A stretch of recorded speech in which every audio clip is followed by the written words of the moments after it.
Like pretty much every other human being on the planet, I got really into Guitar Hero for a brief time in the mid-aughts, but aside from that, I'm just not a particularly big fan of rhythm games. They're fine, but they're just not typically my thing. I probably wouldn't have even played Thumper if I weren't looking for another game to play on the PSVR, but I enjoyed the demo well enough, and it was relatively cheap, so I figured, yeah, sure, why not? Man, I enjoyed this game.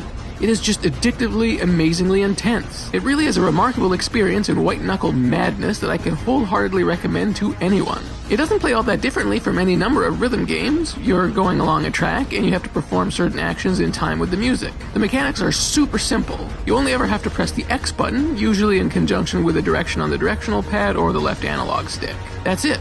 The amount of gameplay that they're able to milk from such a seemingly simple control scheme is downright ingenious. It's also pretty brilliantly designed in the way that it very gradually ramps up the difficulty. Just when you think to yourself, yeah, I'm getting pretty good at this, it throws something new at you, but never in a way that feels frustrating or unfair. The game is constantly dancing on the razor's edge of giving you more than you can handle, but it never does. It can be ridiculously tough, don't get me wrong, but it never loses sight of the fun. It's so satisfying. But aside from the super fun gameplay and the rewardingly precise controls, I think it's the game's style that really makes it special. Thumper is kind of like the Stargate sequence from 2001 somehow gains sentience and then angrily challenges you to a fight to the death.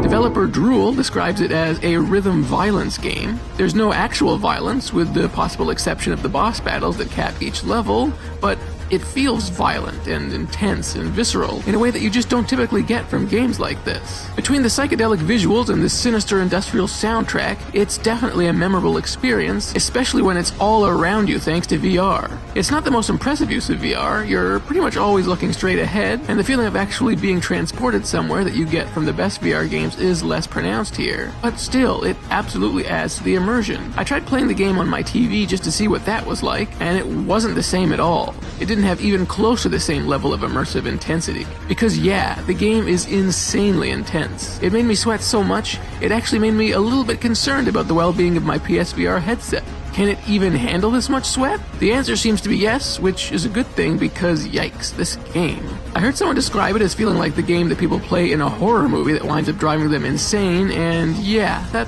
sounds about right. It feels tense and unnerving in a way that you typically only get from horror games.